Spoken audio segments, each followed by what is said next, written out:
Hey everyone, welcome to the Lake Michigan Angler Podcast. This is episode 2 of season 2. Yep. And today we're here with Captain Jason Woda and Captain Arnie Arredondo.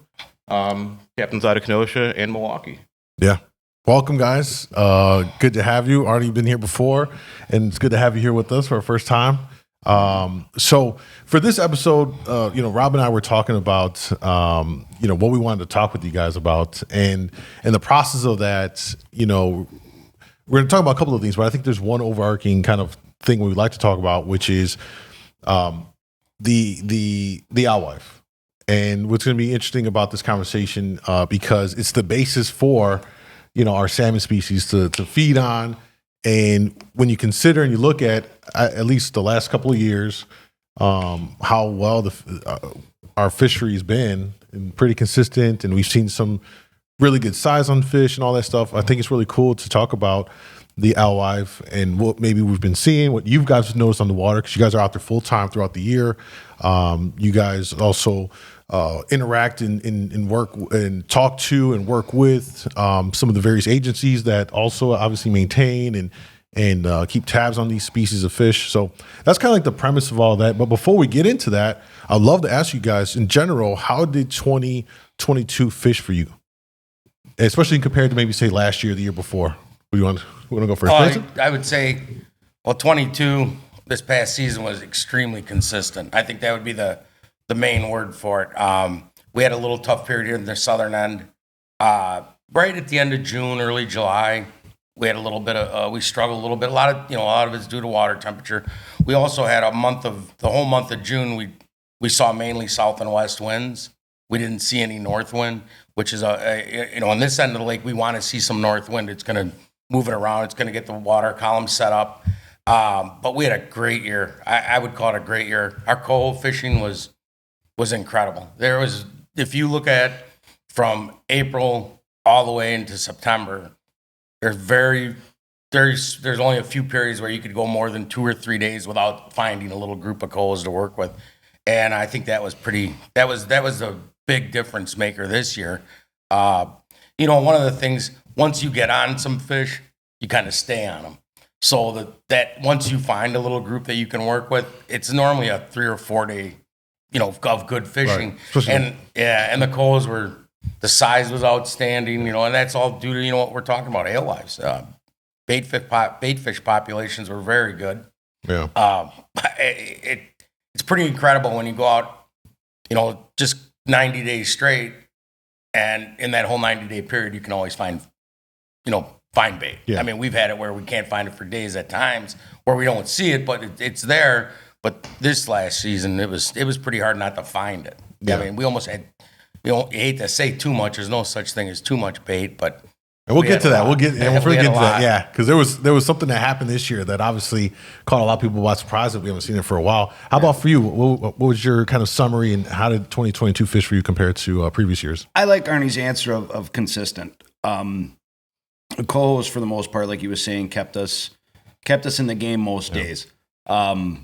The further you slid north, obviously we're 40 miles apart on water, and there's differences throughout the year. Like on the southern end, you guys get this crazy good deep water bite at some point, it seems like every year.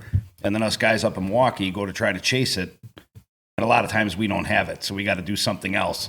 Well, when these guys are pounding that offshore bite, we might have to go fish lake trout in 120 feet of water.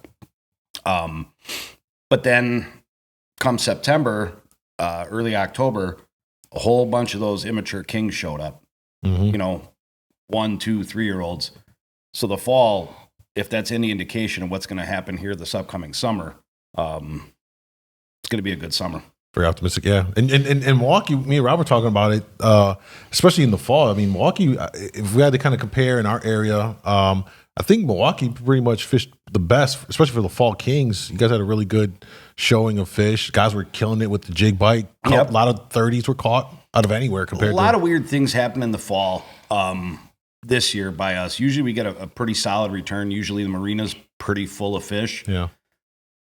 But we had that giant rain event that first week in September, and it took pretty much every fish that was staging outside the Milwaukee Harbor and jammed it at the North Avenue Dam, or what used to be the dam. in like 2 days. Yeah. They shot right up. So we didn't get the full effect of our fall fishery up there this year, with the skein and the bobbers. It was a little bit different bite. Yeah, I noticed that too. Yeah. But still, there were a couple really good days trolling the harbor in the fall. A lot of big fish were caught. Yeah. And from my understanding, I don't fish the rivers that often, but from my understanding, the river guys that hit the Milwaukee pretty hard had a really, really good year this year. Yeah. So yeah, word got out fast because we would see on IG stories and Instagram the mass of boats up the river, fishing, jigging, and all that stuff. So it was definitely the standout harbor this year in the fall. Looking into next year, both of you are pretty optimistic about what we're going to see in terms of kind of seeing the same kind of events, perhaps. I would think so. Next year will be the first year where all 4 year classes of kings were increased. So since the increase happened 4 years ago, or I guess you could call it 5 now, next year will be the first year where we have 1, 2, 3, and 4 year olds from that at an increased level. At an increased level. What were those numbers? Do you remember offhand what those numbers were? We went from 800,000 to 1.2 each year. So if you combine the 4 year classes, we went up 400. It's 1.6 million more. That's exciting. Yeah. Just at the the numbers, and especially what we've seen in the last few years. If we keep that consistency up, what that can mean for those returns, and each of these harbors should be theoretically stacked up and have more opportunities for everyone to get onto the bite. Right. Super exciting. Really exciting. Weather came into, like Arnie was saying, even in the spring with all the south and southwest winds we had.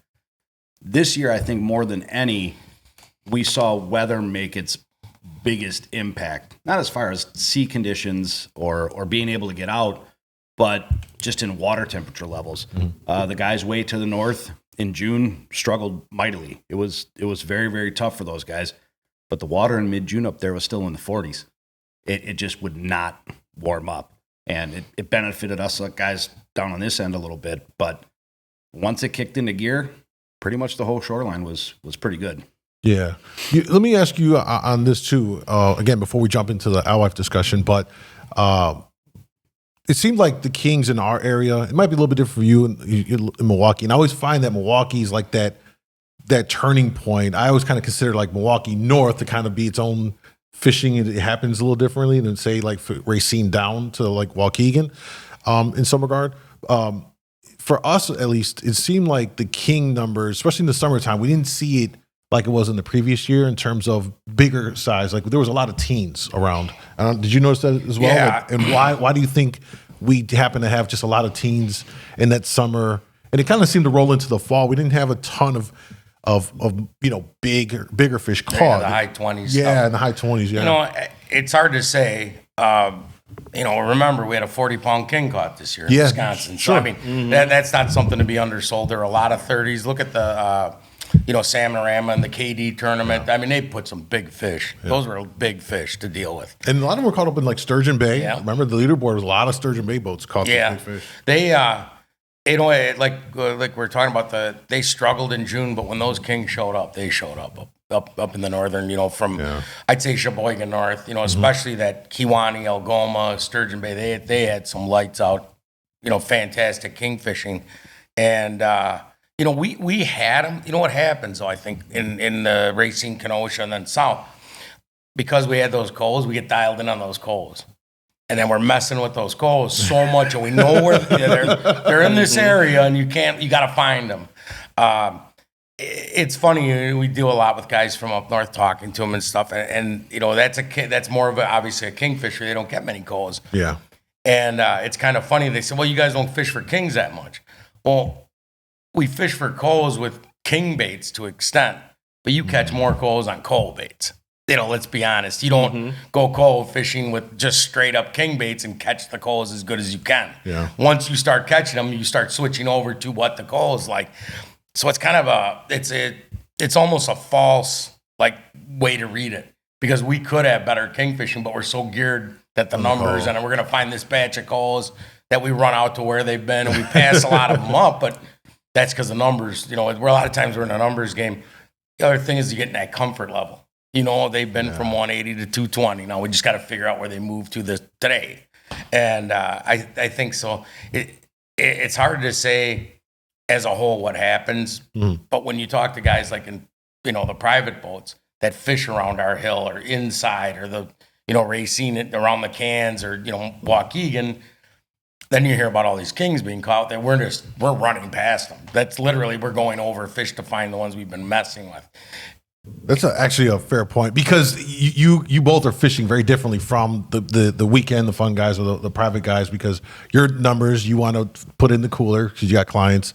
So it's a good perspective because you're right. Like if you're on the bite, you want to fill up the cooler. They're fun fish. They eat the best.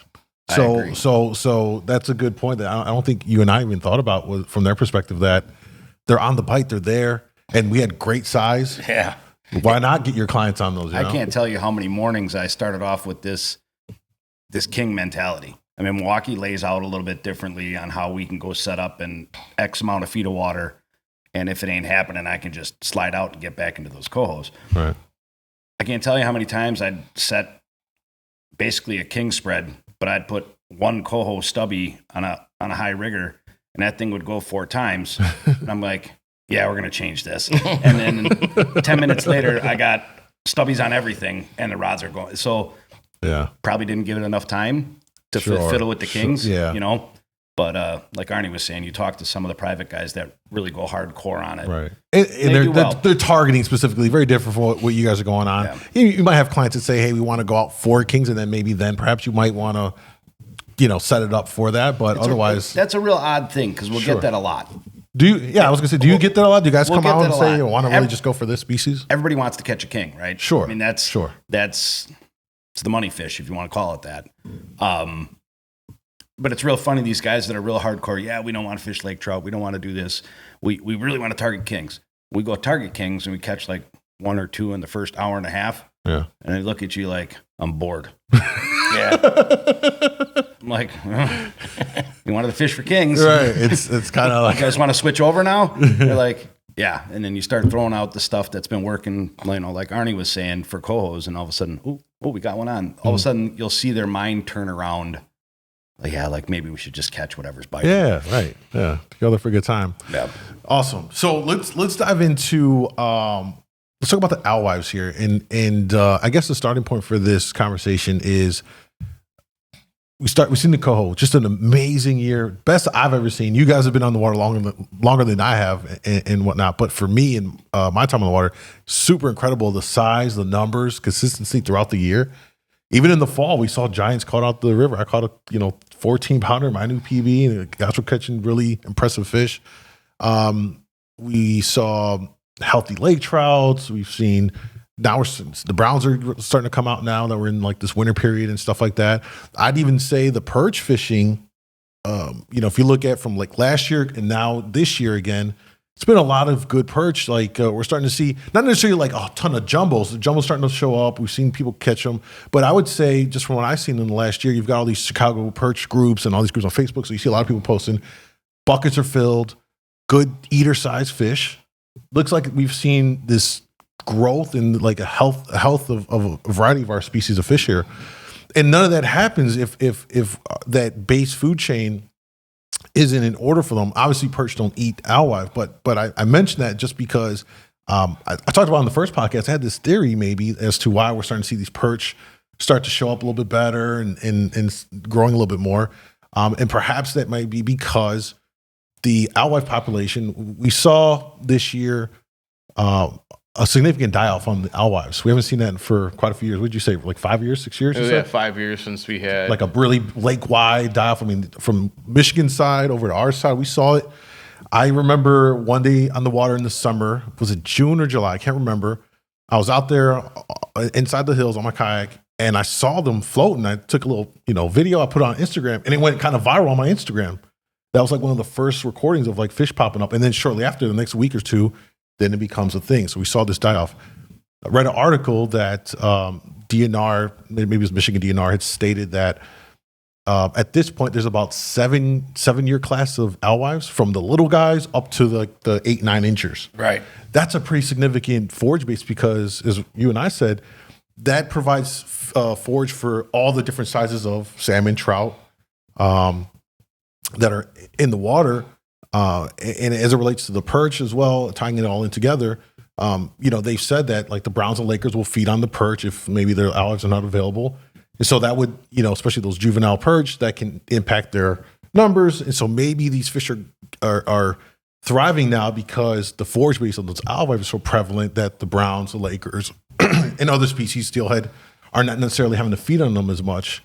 And we've seen the big coho size this year. Yeah. I mean, what are you guys' thoughts on this forage base, which is obviously so important, and as it relates to the consistency we've seen here in the last few years, the size of these fish popping up? Just a broad overview before we dive deeper into it. What are you thinking? Well, like you're saying, if you look at, in years past, like that July, August, when those, like the perch hatch, we'll see the little perch out in the deeper water. A lot of times when you find them, you find the steelhead with them. The steelhead love them, and they just absolutely work them over. Well, this year we saw the steelhead, but they primarily had alewives. So it's like it's like a numbers game. If there's more alewives, the perch have a better chance of survivability because they're not getting fed on so heavily. And then once those fish out in that deep water get on a group of bait, they stay with it. And in years past we've had multiple times in later July and August where you were catching a lot of steelhead. At the end of the trip, your cooler's full of those 3/4 inch perch. Those are the hatch from that this past season. Yeah. So now they're getting a chance to live. But talking about a study, lake wide, everything's up. Rainbow smelt, emerald shiner, the lake shiner. All they're seeing an increase in all of it. And, I think that all just adds in. If you have 5 factors and each one's 2%, now you got 10%, changing the fishery. As far as the big cohos this year, I think we're set up for next year. It's going to be, I think we're going to have a mirror image next year. Our numbers are high as far as stocking. Our bait fish populations look good. The ones we caught at the end of summer this year, next year, were big. They were big. They were the size of the ones in the spring. Yep. Yeah. And they're going into winter healthy. That's a big thing. How do these fish winter is what, a lot of dictates what are, but when they go into winter healthy, and I would call them almost super healthy, the outcome's got to be, and we've had a mild. I was going to jump in on that because the last couple of years, our winters were not terrible. We had a period where we'd have like a real Arctic kind of a blast, but it wasn't like, it was pretty mild. I mean, you guys were able to go out and still fish, whether it's ice or whatever. It wasn't terrible, and that's going to play a part, right? Huge. It keeps the alewife alive. And the biggest thing about the alewife for the lake is they can sustain. They do well as long as they're not dramatic changes in water temperature. Well, now this fall is giving that water just enough time. It's cooling. I saw it, on the news. It was like 42 degrees is the average, which right now it probably should be a little cooler, but it's already cold enough that we're not going to see this massive from 50 down to 38 in a week. Drop. That's what kills them. They're shocked. They can't handle it. So I think they're headed into a good winter. The one thing I'll add about that was in this last few weeks, I know some guys that were been out fishing. Now they were out of Milwaukee on their own on smaller boats, and one of the guys I talked quite a bit had excellent king fishing. And he said the biggest was about 15 and a half, but he's seen a lot. Anywhere from like 4 to there. He said 10, 11 a lot. But the one thing he said, he was asking me about, why do I see the bait? It's all on the bottom. And that kind of indicates like where this thermocline's gone. And instead of it being in balls like we see in the spring and summer, and it's on the bottom. So now it's already in that cold water. We call it cold water, but that's actually going to be the warm water coming in the winter. Right. So they're already there, which is exactly, I think, what you want to see. Now, they're ready to go out as that water changes and that actual warm water starts moving down and out. They're already there, so there's not going to be a surprise for them, hopefully.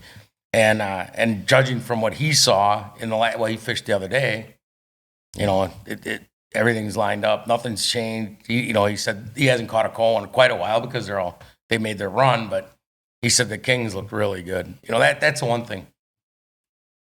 All our fish are healthy. They look good. The steelhead, the coals, the kings, the brown. Everybody looks healthy.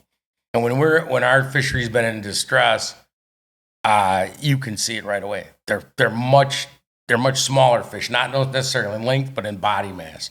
And these fish, when you catch a 15-pound Chinook, you can barely get your hand around it to pick it up. Like, my hands aren't real big, but it's a healthy fish. Chunky, it's a thick. Yeah.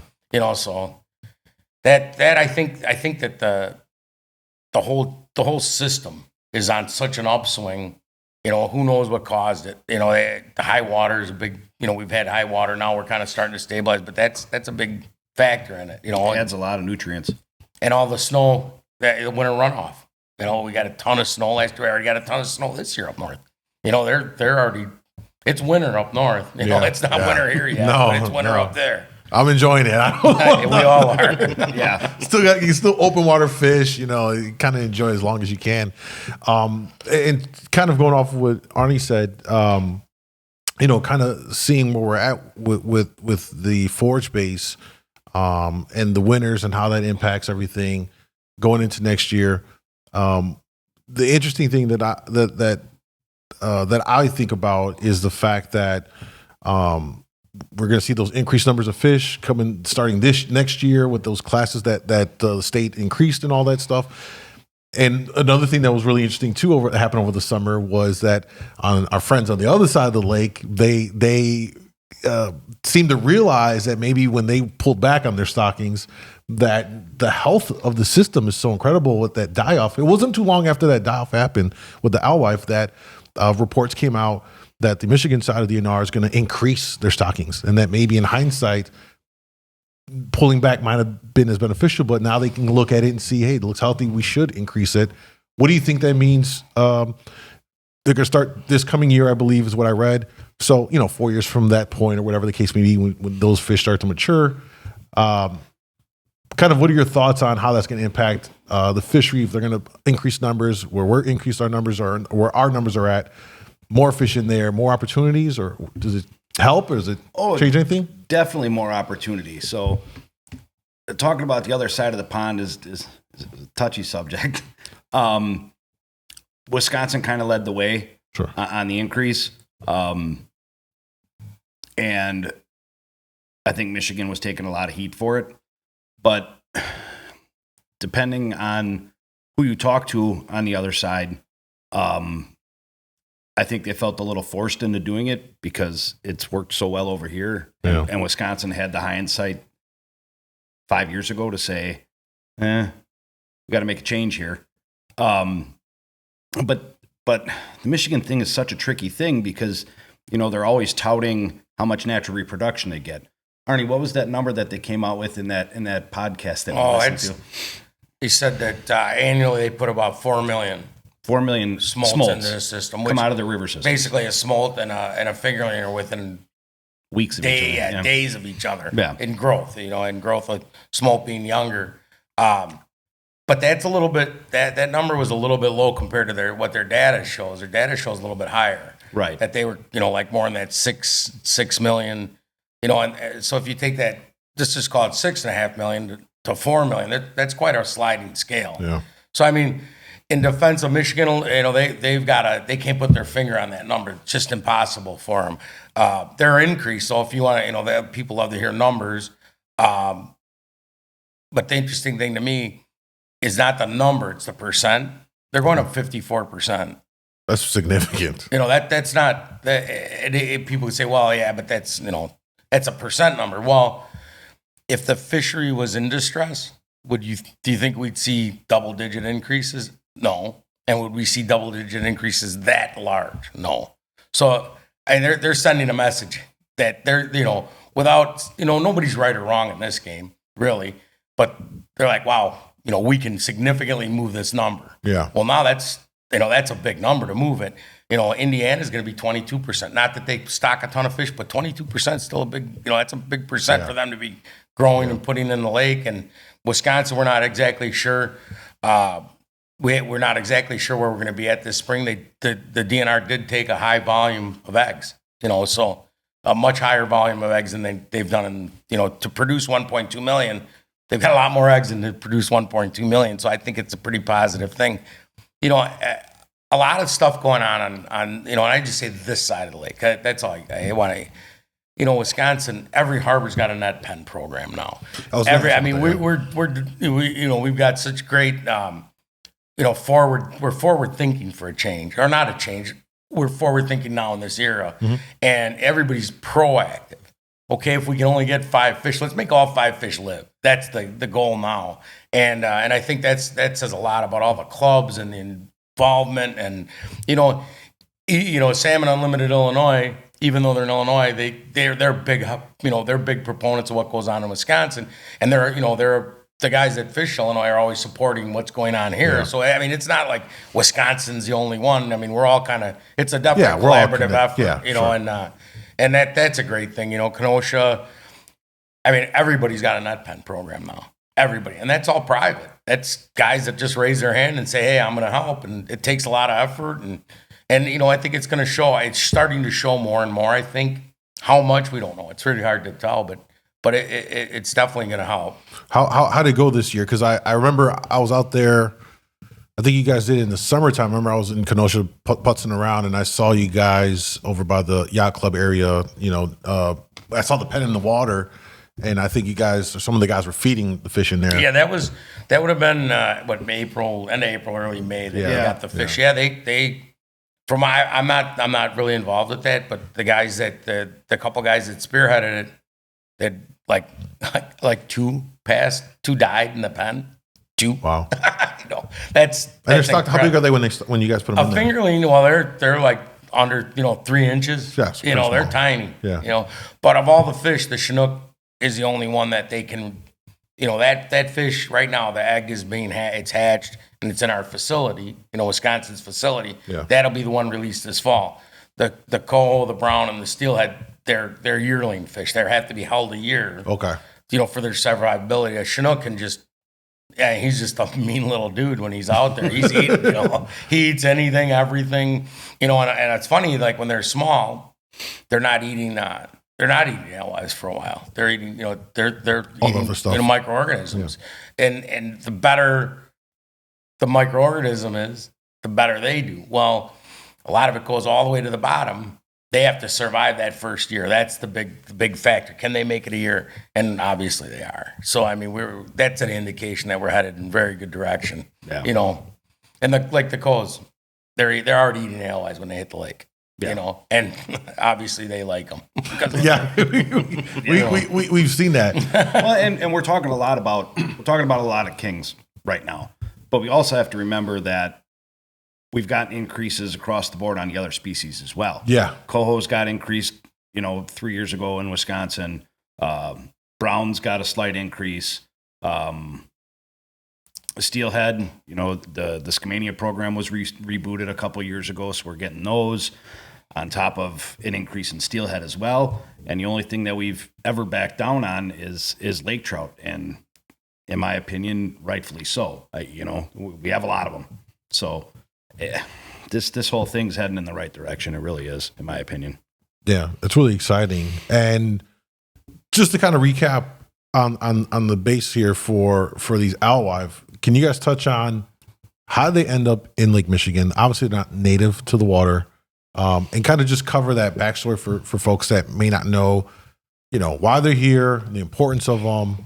Obviously, we know now the importance that they provide for the other fish that we fish for and all that stuff. But, how'd they end up in the water here? Kind of a crazy, cool story, depending on who you ask. Just about alewives in general. They got in through the bilge of ships from, I'm thinking the Caspian Sea, something to that effect. It came in through the bilge. And then when it hit the water in the 60s, when the bilge, would get emptied once those tankers would get into the Great Lakes, then the alewives flourished. And then there's fast forward 5-6 years after, you want to talk about die-offs. I remember as a kid, they'd actually have front end loaders scraping the beaches clean because they die in feet thick. I mean, you couldn't walk down the beach. So then that's when the brilliant guy, Howard Tanner, came up with the idea. And this is where the story really gets skewed, in my opinion, by what a lot of people believe. lot of people believe that the Chinooks and the cohos and everything were brought here to eradicate the alewives. Was never really the case. You talk to Howard Tanner. He's got a book out. It's a really good read. He wanted to create the world's best fishery. He didn't care about eradicating the alewives. He just saw an opportunity to make this incredible freshwater fishery happen. And fast forward 50 some years, and it's still happening. Let me just to clarify, who is he at this point? Because you're saying he wanted to do this. Is he someone had the pull to put fish in the water, obviously? Or he's a biologist. Okay. Howard, I believe, is in his 90s now, I think. And he was just some random biologist who all the states were trying to figure out a way to, quote unquote, fix their problem with these alewives. And his ideology was never to eradicate the lake of alewives. He wanted to start this fishery, and he was the guy that like set the first fish in motion to be put in the mid 60s. Wow. So because I think cohos went in first. Yeah, cohos were the only thing. Cohos were the only thing first. And then he brought those in, those flourished. And at that point, they weren't putting in enough to do anything to that alewife population. But, those cohos were like 20 pounds. They were. I was just about to say, those few that are in there must have been giants. Yeah. So then you got into the 70s. And by then they had brought in the Chinook. Because I believe at the beginning, at least for the first 5 or 6 years, it was just cohos and Chinooks. Browns and steelhead came further down the line. Lakers were here the whole time. Lakers were here the whole time. And they were thriving off the... Correct. But in the 80s, we had a giant lake trout problem because we had a lamprey problem and all this stuff. So the lake trout almost got wiped out. Wow. So this guy has this idea, gets it all set in motion, and then all of a sudden they had to start trying to find a balance with how many fish they were putting in. Yeah. And that's when the states really got involved. And, like I said, 40 years later, here we are still talking about it. Yeah. Kind of a crazy, cool story. And that's the first time I've kind of heard that, especially the part with this guy who's involved, and he's kind of like the godfather of it all, I guess, perhaps. Yeah, I think, before they put any salmon in, they were actually looking at putting stripers in. They tried out, but that'd been cool. They tried several different things before the coho.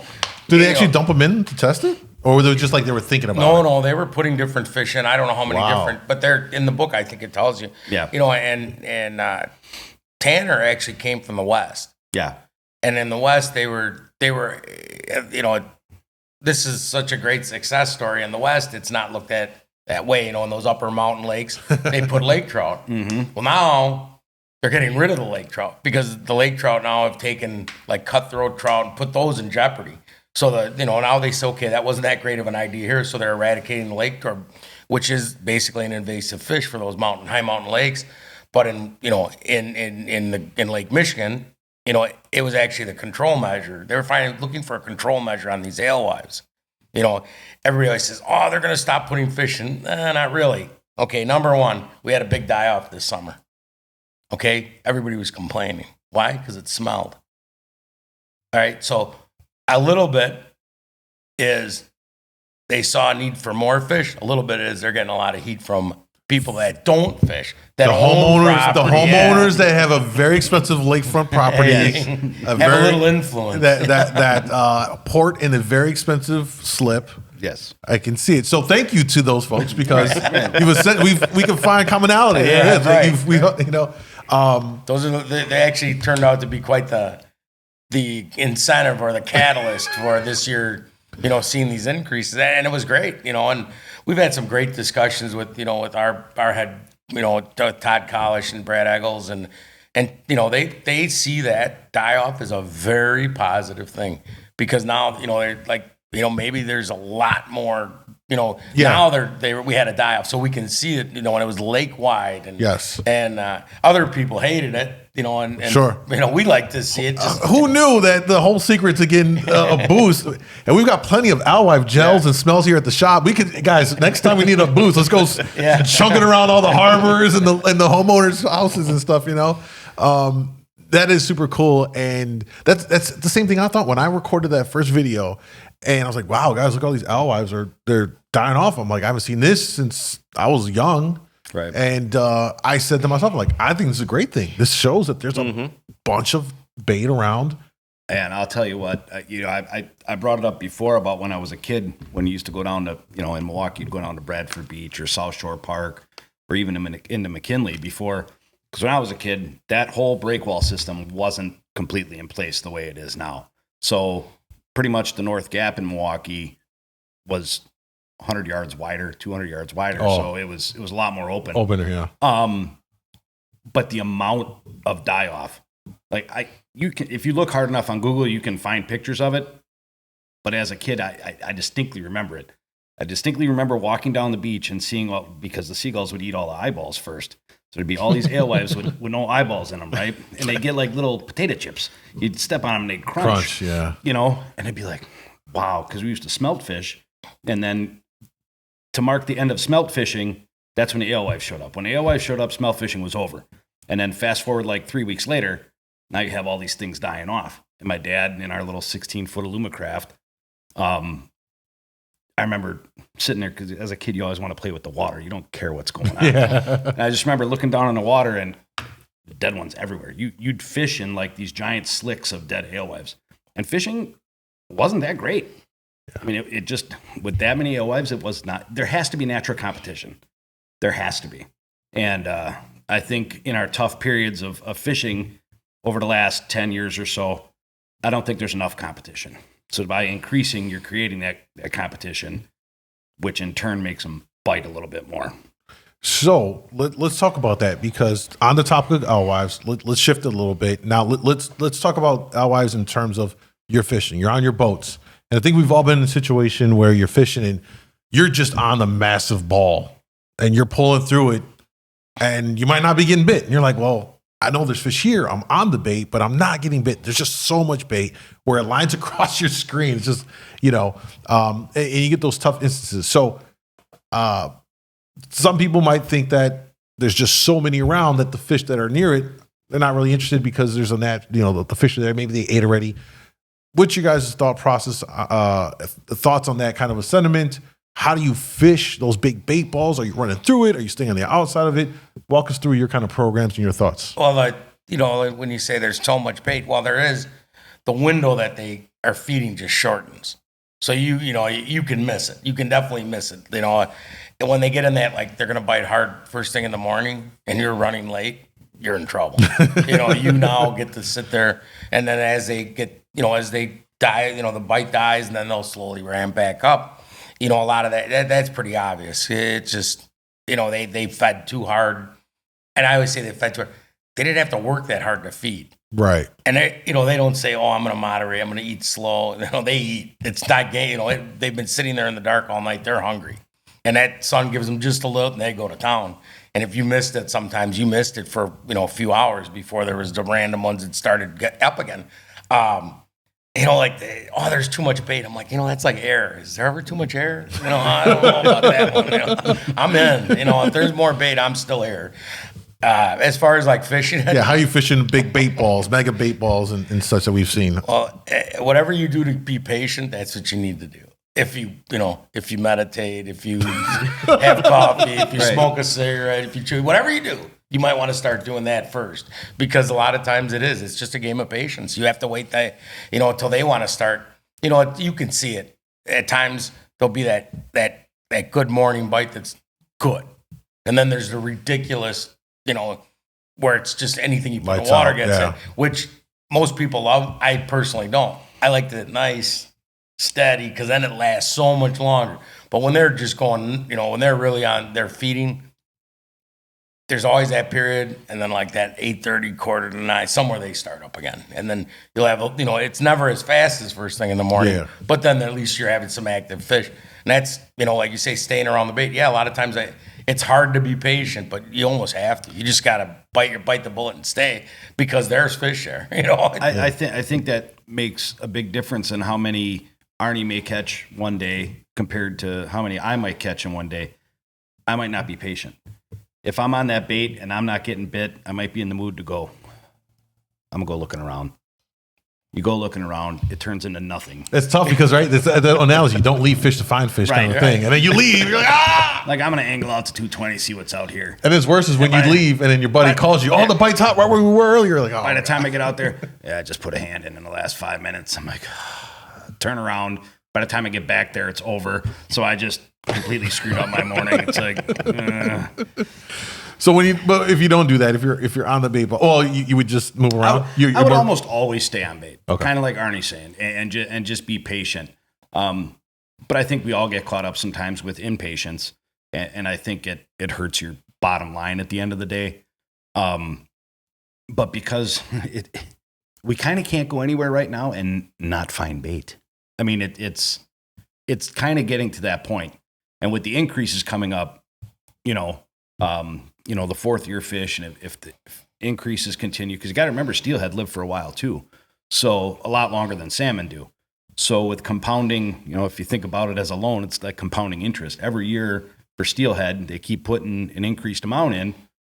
Well, eventually 5 years down the road, you're going to have 5-year classes to pick at or 6-year classes to pick at because they'll live for 8 to 10 years. Mm-hmm. Not like the cohos and the kings where you got 3 or 4 years much shorter. Yeah. So with that compounding thing, that's going to keep, that natural competition that I was talking about, and just sheer numbers of fish in the water surely don't hurt. So I think we're going to see a great change in the fishery. And I think we're going to continue to see increased bait. I mean, all the writing's on the wall that we had a good spawning year class Alewives again this year.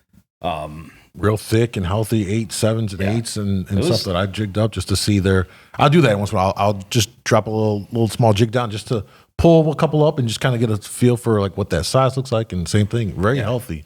Super healthy. They did, I don't know, was that last year, Arnie, or the year before, where they came and shocked? Year before. Came and shocked Kenosha Harbor for alewives, because there's been a lot of question over the years of how many year classes we have, and they kind of the state kind of bases everything on like mature classes of alewives, and they weren't really seeing it in their trawl studies. But all of us guys would, 2 years ago, I'm like, I can't run a spoon in front of a river right now because I will snag 8-inch alewives on every pole. And we're like, you guys got to come down here and see what's going on, because you're saying these ones don't exist, and there's a whole harbor full of them right now. And to their credit, they came and did it. Awesome. And that led into more data collection. I think over the years, all sides, I think us fishermen got very content. And I think the state got content as well, and just kind of kept everything status quo. Like, we don't need to change how we collect this and that and the other thing.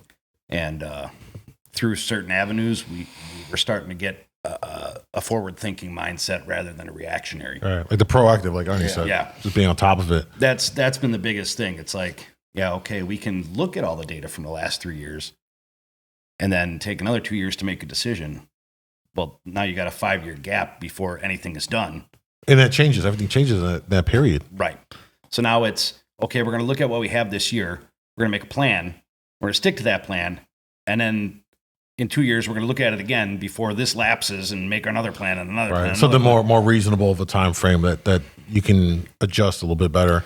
Right. Because if you think back, 7 years ago, they wanted to make a 65% cut in Kings. Wow. I mean, that's 65% cut off a much smaller number than we have now. Right. Yeah, it was already cut. That was probably 65%. We were at 800,000 at that point, and they wanted to make a 65% cut.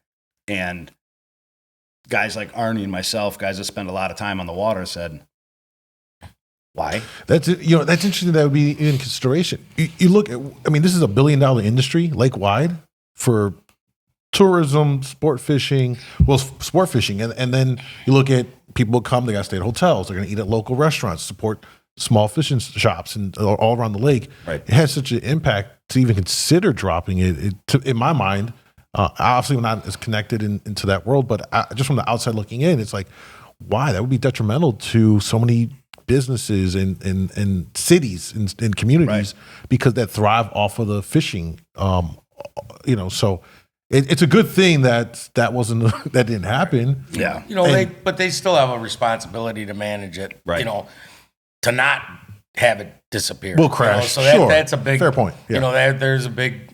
You know when Huron had its problems, that was the ultimate panic button. I mean that put a panic through because I believe they never thought it would happen, and then for Huron to crash the way it did, and you know it just sent that whole fishery into a peril. They were so afraid that Michigan was going to follow suit. You know, there's a part of it that's got to err. You know, I hate the term err on the side of caution. You know, because that's fear. Fear's the biggest limiting factor. You know, and I mean, but right very close. There's a very fine line between fear and irresponsibility and recklessness, and I mean, we're right there. So you can see you can see the thinking. The management thinking. The great thing is they're looking at it differently. Like, wait, this worked. Hey, that worked. The Skamania, that was a big thing. There was a lot of roadblocks for the Skamania to be reintroduced into Wisconsin, and it was not a biological thing as much as it was a legislative thing, and that was all done at one time to prevent VHS from spreading. Mm-hmm. So you can't throw a blanket out and go, "Oh, this is how it works," because there's so many fingers to it that are spread out, and they had to, there were things that had to be done for safety of the lake. And well, now that they've got that under, it takes them time to understand the science behind it. Yeah. Now that's been taken away. The big thing that one of the things we're excited about is the brook trout. They're reintroducing brook trout. Now it's slow. It's not huge numbers, but part of that is that's a new fish. Yeah. So to get that fish, it had to come from somewhere else. Well, where it comes from, there's not a huge volume of them. So it's going to be like baby steps up to a point, and then all of a sudden they'll have the fish that create their own stock. Right. So now we can start moving the number up higher. And that's the Skamania, the brook trout. Those are those ones that are starting to go slow. In the 90s, we had a great Skamania fishery out of Racine. That was basically where it was the population got established, then they could take Skamania eggs. And wash, rinse, repeat. That's good because then it saves me a trip to Michigan City. Right. It's a nice long drive. Right. Bring them up here. And we saw some brookies caught out of Milwaukee. Mm-hmm. It was really cool to see guys would show us pictures here at the shop. And it's such a cool thing. And when you think about it, it's amazing. Any time of the year, and now with the Skamania, they come down in the summertime. They run in the summer. Shore guys, kayak guys, boat guys, there's always something. You don't ever have to fish another body of water if you don't want to. You fish for your salmon, your trout, your perch, your smallies, the pike, the northern that are. It's incredible, and I don't think we talk about it enough. And maybe we should look into this for a future episode. But it's incredible the pike fishing for guys that do harbor fishing all up and down any of these harbors, down in Chicago, down in Wisconsin. Great opportunities for pike guys that to get out there and do it from shore, from a kayak, which is great because you can fish a harbor and troll up and down, and they're big fish. And there's some big pike. Yeah. It's incredible. Like we're really it's really cool to kind of see that. To continue the conversation with Alewives, when you're out on the water and you're trolling around, you see bait balls. Is there any way that you can distinguish whether that ball of bait, those alewives, are they little guys? Are they perhaps maybe a little bit bigger? And I ask that in terms of when you're setting out your stuff, a lot of times you want to kind of match the forage hatch, right? So you might want to run some of your smaller spoons, standard size. Some of the guys in the boats will run the little small ones. What do you call them? What do we call them again? The scorpions. Yeah. All those little walleye spoons. Yeah, the little small guys sometimes. And then you might want to run your magnums. Is there any way to as you're looking at your sonar or anything that you do that can help inform you as to what size of those bait you might be fishing around so you can dial in and maybe match that hatch at all? Well, I know for me, back when I was young and spry, I'd cut the first one open. Mm-hmm. Catch your first fish, cut it open. All right. The weird thing is you could move a half mile up the shoreline and be on completely different sized bait ball. So now when we were, I'm going to call it loaded up with bait, it's funny, Arnie brought up the Huron issues. those Huron issues caused the best Chinook salmon fishing we'll ever see on Lake Michigan in the history of mankind. They all migrated over. They all came here. Yep. Everything that was there came here to eat. And it was just a fiesta. What year is this roughly? 04. 04 to 06, somewhere in that range. Couple year run that they came. Wow. And all you had to put in the water is a Magnum spoon. It didn't matter. It could have You been could this just big, catch this big. salmon in the dumbest ways. Yeah. Like, Well, they were in such competition. There was a lot of competition. There's just It goes back to that Ridiculous again. competition. There wasn't that much because Right. when everything came here, obviously that affected our forage base. Yeah, sure. So after having, they didn't know it was going to crash. I hate using that word. They didn't know they were going to have their issues, so they kept stocking. So we basically had 3-year classes of salmon, 3 years in a row that came from Huron, swam here to eat, along with what we were putting at the time as well. Yeah. So it was pretty much double our population for a 3-year stretch. yeah, and they had pretty good natural reproduction over there in the northern part of the lake, and so it was more than just what they were stocking. It was a ton of fish. It was a Wow. lot. I mean, it was, Wow. to be fair, and we were, it was crazy how that great fishing correlated to how busy your charter business was, because those 3 years I barely had a day off in the summer, which is what we want. Yeah, sure. But there were certain days where I'm like, I hope these things don't bite that fast today.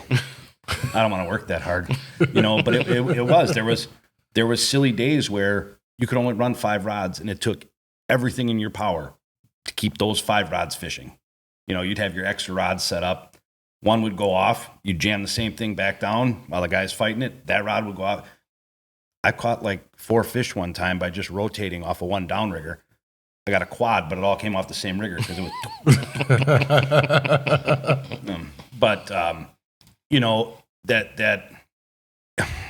That issue taught us a lot about the fishery, and having those crazy Chinook numbers like that. I wouldn't want that again, if I'm being honest. Because you add that many predators to it. It could disrupt it. It could disrupt it Big time, a lot. yeah, sure, So like Arnie sure. was saying, there's got to be this balance. And one of the things, those fish bit all day. Yeah. They had to. They were fighting for food. Yeah. They couldn't just have that window. They had to, so there was always active fish, and that's one of the reasons the numbers were just screaming through the roof. And Good. boy, we were spoiled. Yeah. And we all thought we were so good. Oh, man. God, look at how good I am, and that was bad because guys that didn't fish the lake, that fished it, they thought that's how it was. Right. It's like, yeah, good luck with, Right. And then they come back 10 years later and they're like, I got a nice going on afternoon here, in July. You should come and enjoy Lake Michigan. When everything's wrong and there's not many fish, we'll see how easy it is. right. But that was a heyday. That was, I always tell people, unfortunately, I'm old enough to know the good old days, and those were the good old days. Yeah. And like these big coals we've had them at different times, but 2000. yeah, they That was even bigger. yeah, that was the year of the giant coal for Yeah. sure. But it happens. That Chinook fishery won't happen like that. I don't think Ever again. again, no. It was just, ridiculous. So we've got a good trade up. We've got much bigger fish than we had then. Yeah. Yes. I think it was one of those years. It took one fish over 20 pounds to win salmon or Yep. Emma. Right. A lot know, of those like- 17, 18, 19 pounds were like the good ones. Yeah, they had like the tuna club. If you broke 20 pounds, you were part of the tuna club, and so In the last few years, always 24 clunk. It's Yeah. like, before we'd have been hugging it, running around with it. Now we just throw it out. I will say, after being on quite a few boats, maybe we're getting a little spoiled because guys will catch on the apps 26, throw them on the deck. That's a nice fish. Well, and Arnie's got a couple years on me, ha ha ha. But when I was a kid in the 80s, the early 80s, like I was saying before, the fishing wasn't that great. But back then, you saw a lot of 30s. Like a 30 was, not going to say it was easy. You'd catch one a week. That's good. It's crazy. But if you went out and caught 6, you were the man. Yeah. And then once everything started to get in balance, and we started getting more fish and the competition started to get right, that's when you saw everything pull back to everything, 22 to 25 was a big one. And then we slipped into those years, like you're saying, where a big one was under 20. And, 7 years ago, when they wanted to make that cut that we were discussing before, that was one of the biggest factors. At that 7 years ago, when they wanted to make that cut, we were at like almost an all-time high for return weight numbers. So it's like fish don't get big if they don't eat. Mm-hmm. So if you kind of compare to what was going on there to what was going on when I was a kid, when there was a ton of bait, it was kind of the same thing was happening.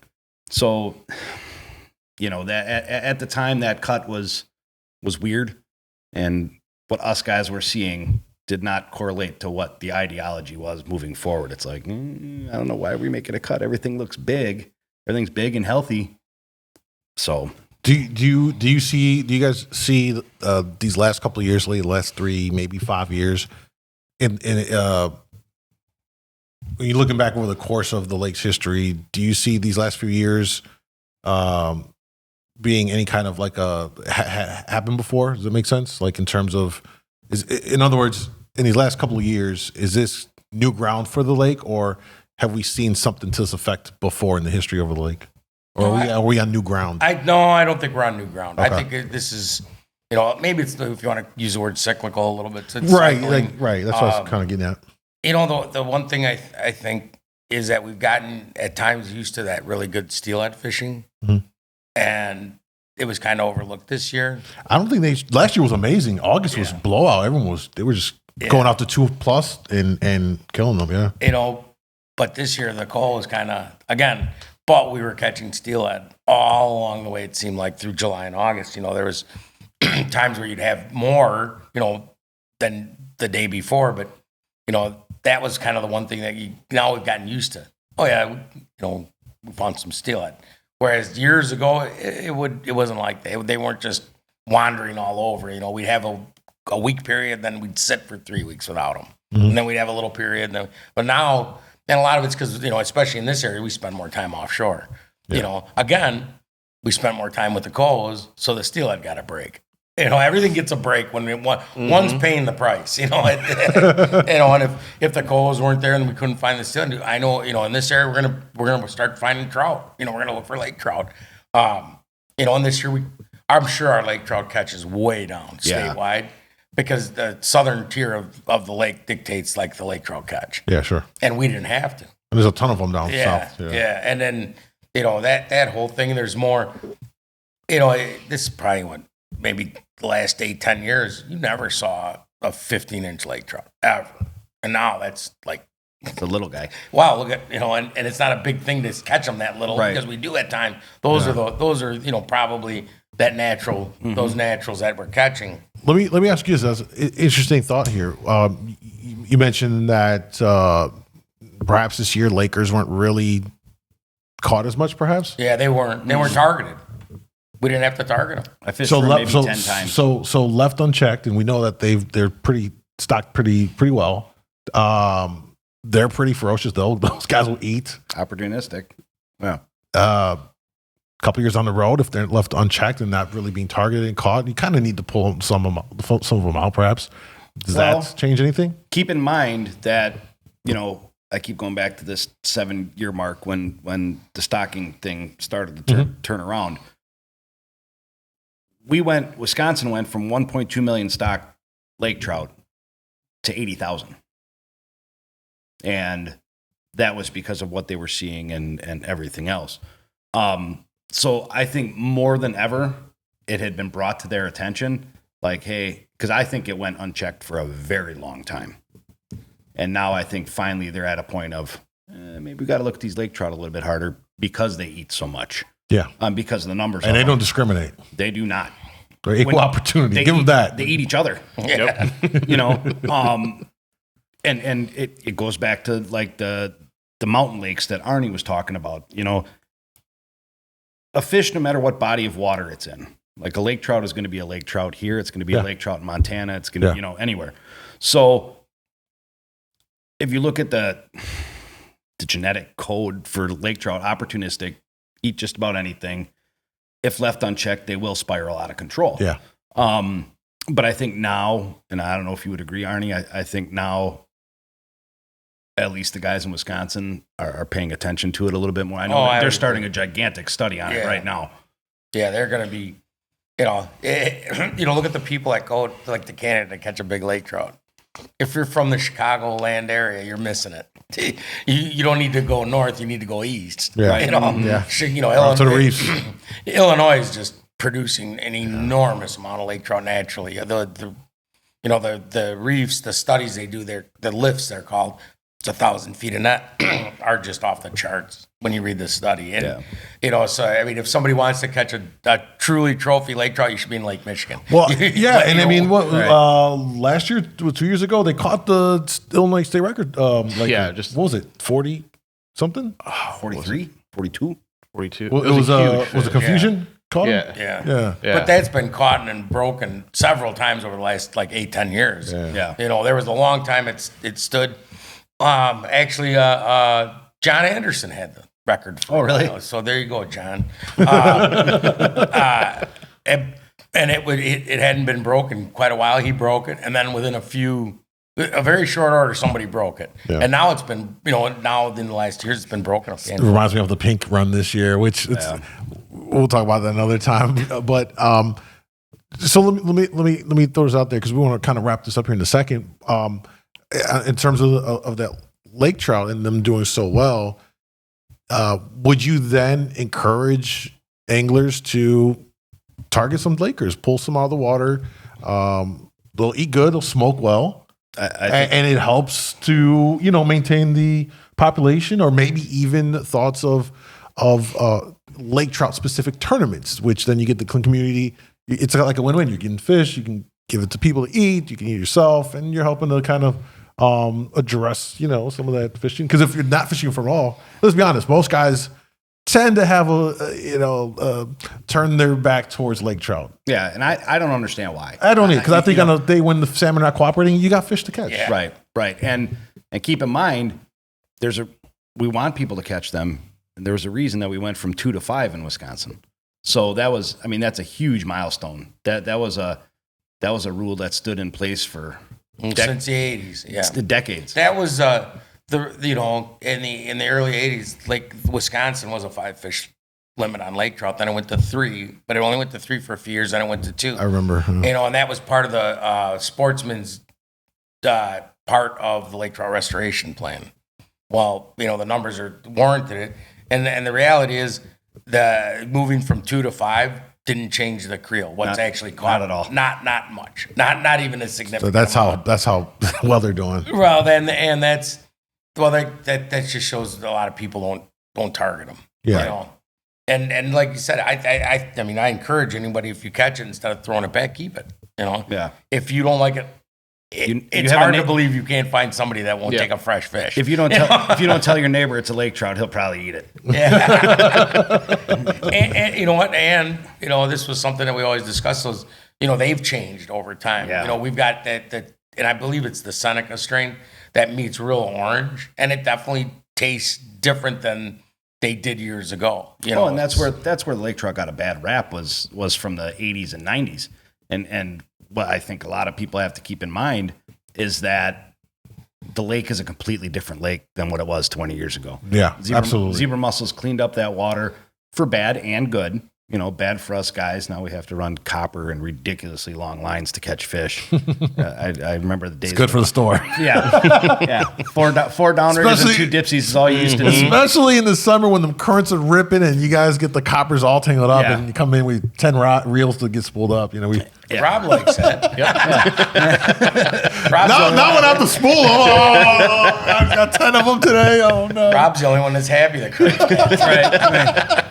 Current's bad today. Listen, can I get an order of copper, please? We look on all the apps of the currents and we're like, all right, Rob, it's gonna be a good weekend. We had that one day with that freak storm that spun everybody's boats out, and it was just like people just carrying in their rods like this. They're all all right, honey, buy the TV. We got money. Sorry to throw it off. No, so we were talking about the zebra mussels cleaning up all the pollution. I mean, the lake is incredibly healthy, and we've seen plateau effect and even a decline in zebras. We're seeing that same plateau effect with quagga mussels right now, and that's going to eventually fall off. But what that did is it cleaned up all the toxins off the bottom of the lake. So where the lake trout live is a much cleaner ecosystem than it was 20 years ago. Fish are going to taste like what they eat. Yeah. You know, if you and I ate almonds every day for 3 months, your skin would actually start to smell like almonds. True story. Oh, wow. So fish, in a way, you know, salmon, trout, they eat alewives.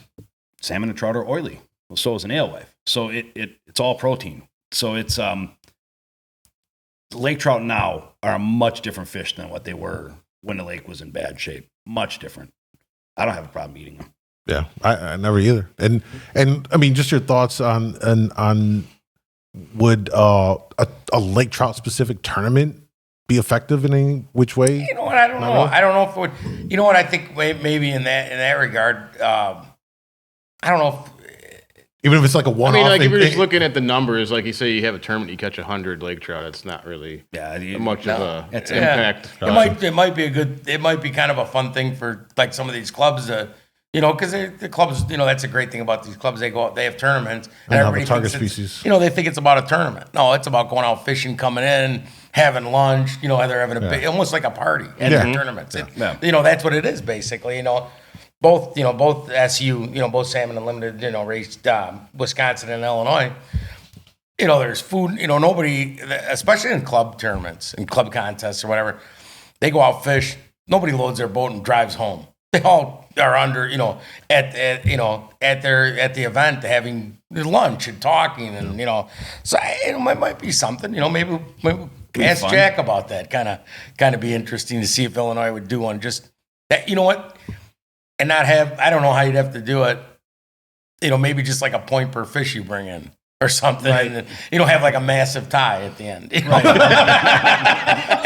You know, that might be a pretty fun thing for them, though, you know, something to consider, you know? Right. And you'd probably get ridiculous participation from guys that never, you know, you know, they're having their annual pizza party coming up. There'll be a ton of people at it. Maybe this would be like a summer pizza party where it's a lake, you know, the only fish you can bring is a lake trout. You know, that's all you can weigh. Yeah, that'd be kind of cool. You know? It sure would change the face of a tournament, I'll tell you that. Man, if they turned, just in joking, they turned Bruce City into a lake trout tournament, good Lord.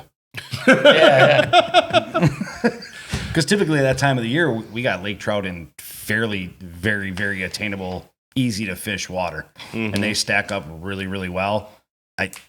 I'd be willing to say a 10 fish limit, you'd be well over 170 pounds. Yeah, that'd be incredible. Per boat. Yeah, per boat, and you'd have 20 boats that would be all pretty close on that. Yeah, you know, it's would make it for a nail biter at the end. You know? It would be. It'd be fun. Ounces would make the difference. It would be fun, but at least if it was run out of Milwaukee, you'd see every boat head one direction, and we'd all be lined up like cordwood.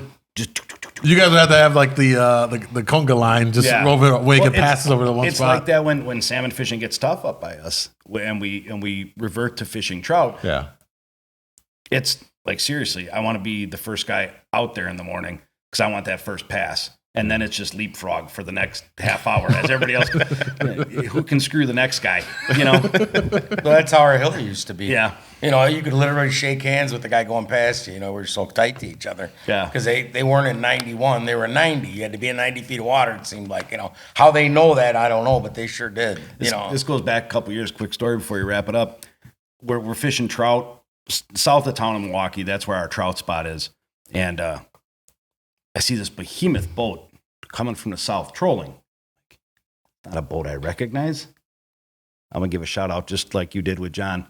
Here comes Frank from Kenosha. I'm going, what are you doing? I call him. I'm like, what are you doing up here? Oh, I heard trout fishing was good. I'm like, dude, that's like 40 miles. I like this customer. All right. Yeah, but he was probably on like an 11-mile troll. You know? Well, he did. He probably started off the power plant and rolled it, trolled all the way up. Yeah, and you caught him the whole way. Hey, one interesting thing about the Brook trout, I wanted to say this. Last year, they have the Door County Brown tournament. They weighed 3 or 4 brook trout in that, but one of them came from I think Bailey's. It was caught off Bailey's Harbor by a shore fisherman, and there were 3 registered, and the other 2 were right in that same area. Those brook trout were released in Milwaukee and Manitowoc. It's crazy. So that'll tell you how far those fish, not just one made. It wasn't a unicorn. There was some brook trout that were made it up to that door area, and they were within ounces of each other. Yeah, like 2 pounds, same 10 year ounces. class. The same thing. So that just gives you an indication. Hey, there's a chance that these things might really, Bigfoot. turn into a pretty good thing. And the hope is to get the coaster brook trout going. Those are the ones from Lake Superior. Again, it's just a hard thing for the state to get the stock going. Do they look different from the other ones? No, but they grow bigger, and they're natural. Is there a goal, like, we have to build up the stock, but is there a number that they're looking to achieve eventually? No. Right now they're looking just to increase it. Ideally, I'm sure what they would come up with, if the powers that be could say, all right, how many do you want? We got them. I think it would be in that 300,000 to 500,000 at least annually, because they're not an alewife eater really. They primarily live up bugs and crustaceans. They'll eat anything like a brown trout. They'll adapt to it. They're going to probably be a big goby eater, but they're big bug eaters. Yeah. Like steelhead are at times. Is just to touch on this, introducing them, their base forage, as you said, is more bugs and stuff like that. Is introducing them for the sport fishermen, is that for shore guys and like fly fishing guys? Is that the 100%? Yep. So that's 100% to make a near shore fishery. Okay. Number one. Number 2, well, not in order, but as far as importance, is it was an indigenous fish. That fish was here. Oh, it was. Okay.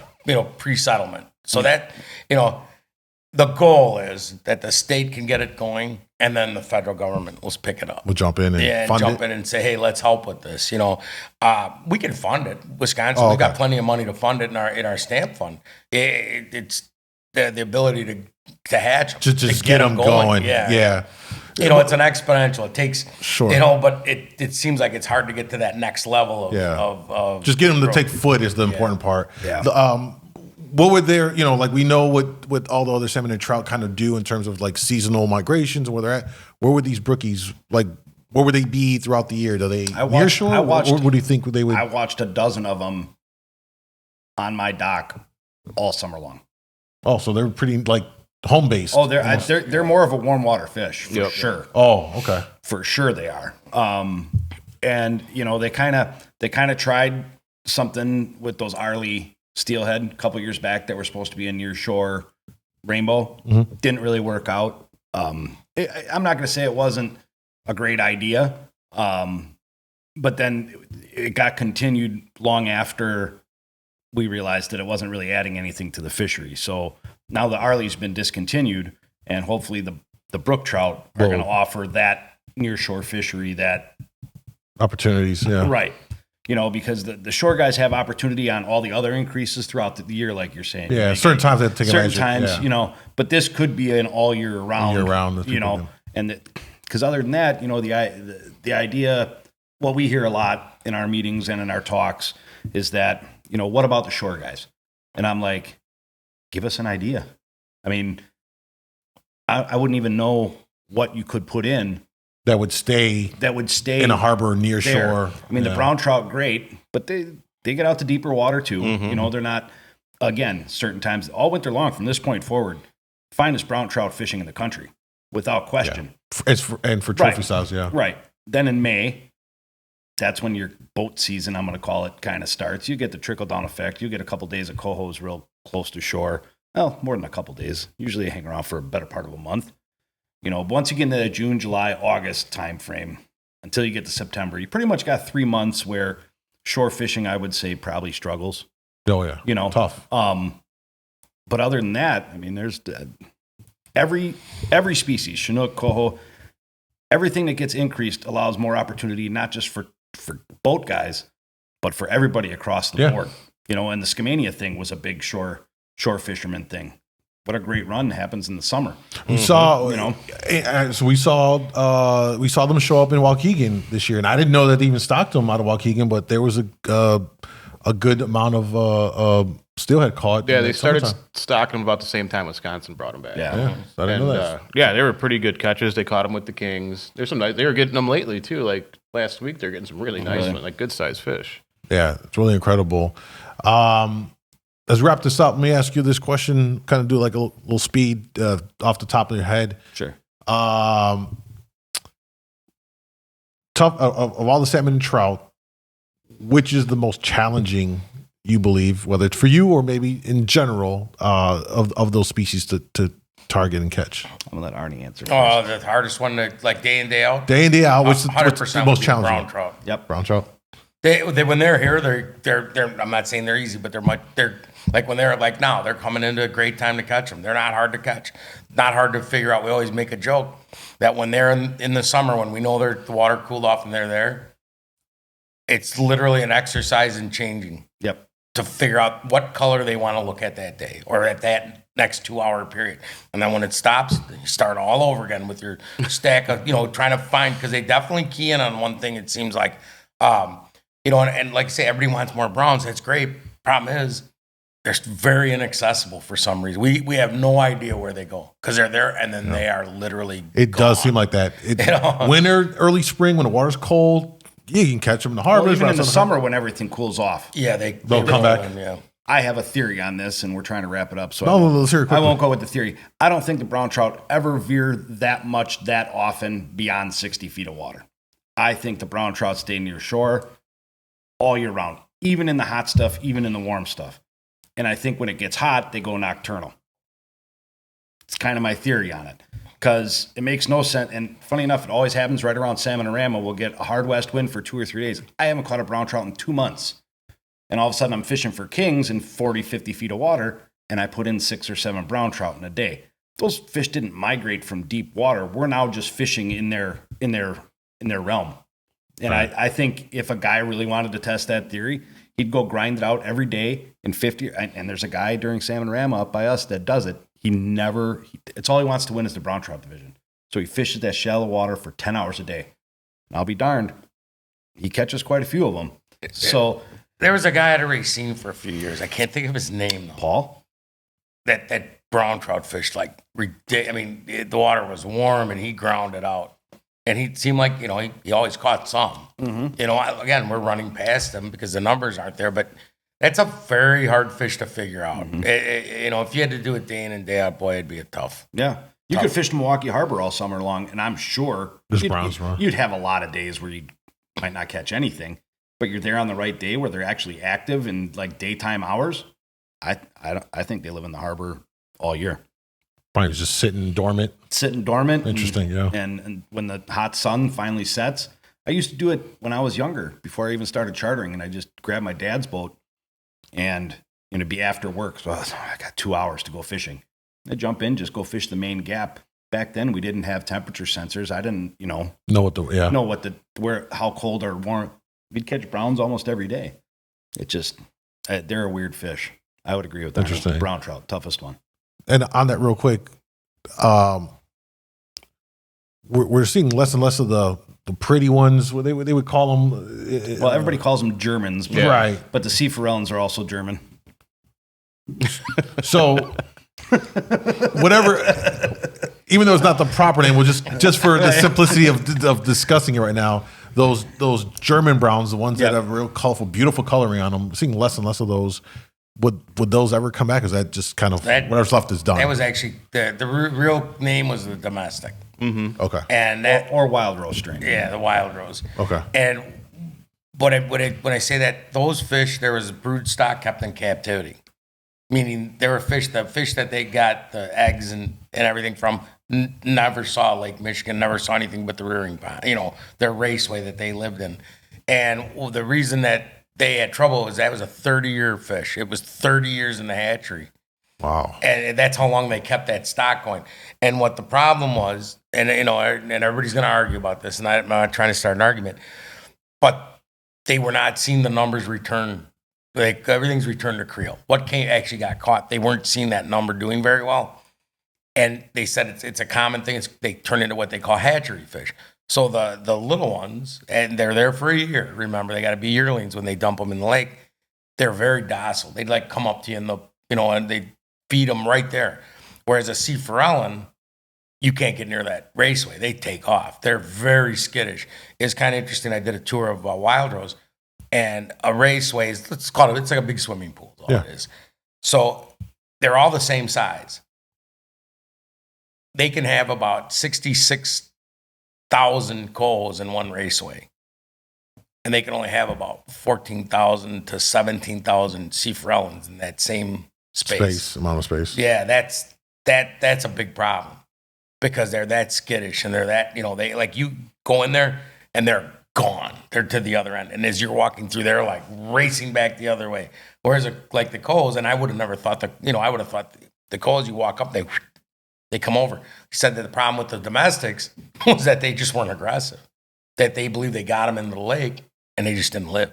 They weren't aggressive enough to feed on their own. And, that's why the sea forellin does good.